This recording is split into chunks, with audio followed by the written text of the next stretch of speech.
Sam Harris, Making Sense, Conversations on Consciousness, Morality, and the Future of Humanity.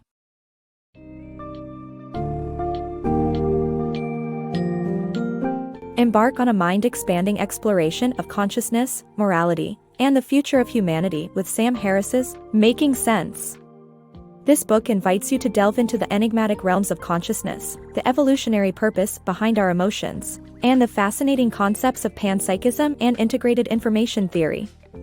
In addition, the book probes the potential ramifications of emerging artificial intelligence, the illusory nature of selfhood, and the complex relationship between free will, moral responsibility, and justice. Through a series of thought-provoking discussions, Harris poses relevant questions pertaining to racism, the ascent of authoritarianism, as well as the implications of limitless knowledge and intelligence. Making Sense stimulates the intellect and challenges the way you perceive and understand the world while providing novel perspectives to ponder.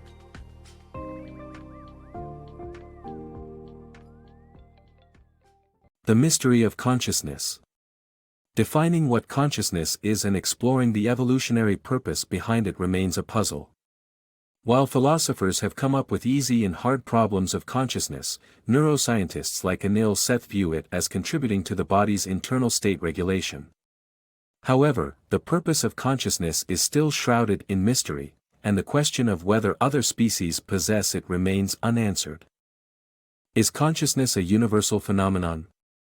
The concept of consciousness has challenged our understanding throughout history. While we tend to associate memory with an individual's ability to remember past events and knowledge, our brains process memory in numerous ways. Scientifically, we can differentiate between animals capable of conscious experiences. However, there is still debate around the consciousness of smaller life forms. The idea of panpsychism suggests that consciousness is an inherent feature of the universe, and integrated information theory provides mathematical metrics for measuring levels of consciousness in organisms. This theory raises compelling questions about the possibility that even inanimate objects may be conscious entities. The implications of such theories are paramount in our quest for understanding the future existence of superintelligent AI that may or may not be conscious. Conscious machines. The possibility of creating superintelligent, conscious AI poses ethical dilemmas for humanity.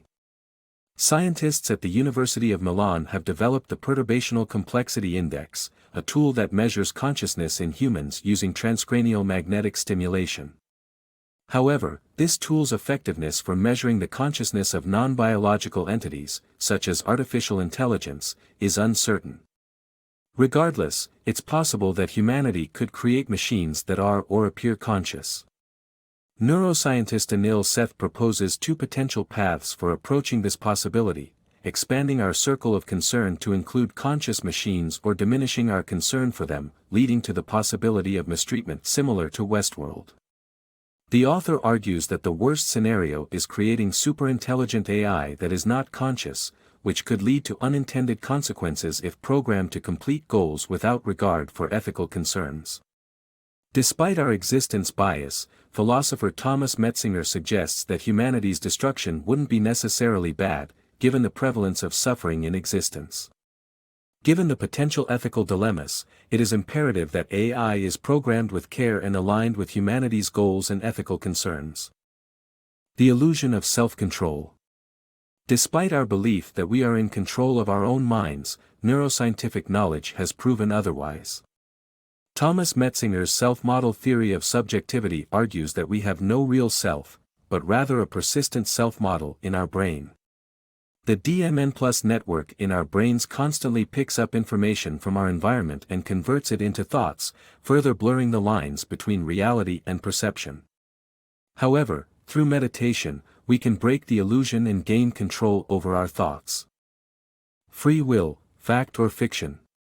Humans do not possess free will as our behavior is influenced by our environment and biology.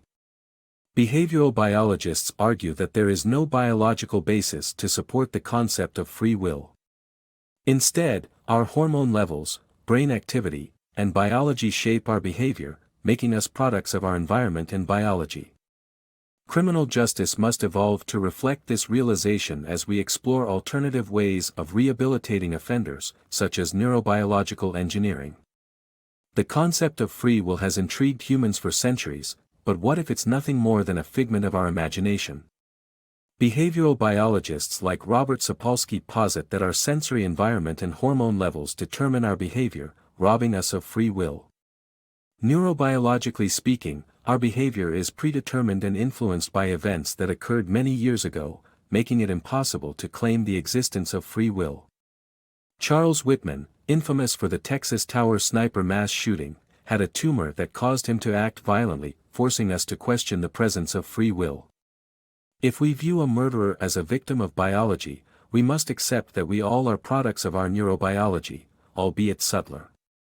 If we can identify the specific clusters of neurons that catalyze violent behavior, we can trigger alternate neural pathways that guide people towards better decision-making. Legal implications abound as this understanding of free will challenges the basis of our justice system, which relies on retribution. One day, however, rehabilitative efforts through neurobiological engineering will become the norm. Understanding the complexities of racism. Racism has been a significant part of American history, and it still exists in society today. Glenn Loury, an economics and social sciences professor, offers a definition of racism that includes contempt or devaluation of another person's humanity based on their presumptive racial identity. While many people claim not to be racist, unconscious biases favoring one's racial group can still exist. These biases may be due to structural racism, which puts black people at a disadvantage and leads to disparities such as the higher percentage of blacks in America's incarcerated and killed by police population. However, Loury finds the narrative of structural racism inadequate in describing all racial disparities, as it suggests that society provides only dead ends for black people and denies them agency. It's essential to have honest discussions about these issues to address them effectively. Beware the slow march of authoritarianism. The danger of authoritarianism is often overlooked until it's too late. Society must be vigilant in resisting all forms of tyranny. In his essay, The Power of the Powerless, Václav Havel tells a parable about the dangers of passive obedience to authoritarianism. In Soviet-era Czechoslovakia, a greengrocer displays a sign in his store window that reads, "Workers of the world, unite," even though he doesn't necessarily believe in the message. Soon, others follow suit, and public spaces are filled with signs of loyalty to the regime, creating an atmosphere where resistance becomes impossible. Havel's message is clear: it's essential to take a stand against all forms of tyranny, not just authoritarianism. But how do we do this? First and foremost, we must be vigilant in identifying the warning signs before it's too late. History has shown that democracies can disappear quickly, even in countries where it seems unimaginable. For example, in 1933, a Jewish newspaper in Germany argued that there was no reason to be concerned about Hitler's rise to power. Yet, we know how that ended. Similar warning signs are present in the US today, as accusations of fake news and rhetoric that demonizes ethnic minorities are widespread from the country's leader, Donald Trump. Timothy Snyder, historian, warns that those who choose to do nothing are effectively helping tyrants take hold. The erosion of democracy happens slowly, with small, insidious actions rather than dramatic seizures of power. It's up to us to stay vigilant and resist the creeping threat of authoritarianism. The Urn of Invention. Imagine an urn full of colored balls, representing ideas and cultural norms. The white balls signify beneficial innovations, gray show mixed outcomes, and black balls have catastrophic consequences. The philosopher Nick Bostrom formulated this concept and warns that technological advancements could lead to doomsday. Although historically we've been lucky enough to draw only white and gray balls, it's only a matter of time before we draw a black ball. An example of a close call was the discovery of how splitting atoms creates a nuclear bomb, but funding limitations prevented easy access. The draw of a black ball will require highly effective preventive policing or a world government whose laws apply worldwide to keep destructive technology from widespread use. It's imperative to take potential existential threats seriously and consider the ways technological development could go wrong. The mathematical universe. When we look at other people, we are actually seeing a collection of physical particles consisting of mathematical properties, such as electric charge and spin. Math and physics help us understand counterintuitive facts about the universe. Cosmologists use the term universe to describe the particular spherical region of space that encapsulates everything we could possibly ever see. Inflationary matter, which leads to the Big Bang, creates an infinite universe where everything that is possible must exist and have happened an infinite number of times. Inflation not only creates an infinite space, but it can also contain an infinite number of regions that are also infinite, where fundamental laws of physics may be different. Unlocking the power of knowledge. Physicist David Deutsch redefines knowledge and asserts that it's not limited to a knowing subject. Knowledge creates opportunities and humanity's duty is to continue creating and passing it on. Deutsch believes that there are no limits to knowledge, and cognitive complementary artifacts and upgrades can enhance our understanding. According to his theory of momentous dichotomy, if something is not precluded by natural laws, it's attainable through knowledge. With continuous exploration, creativity, and knowledge, there are no limits to what humanity can achieve.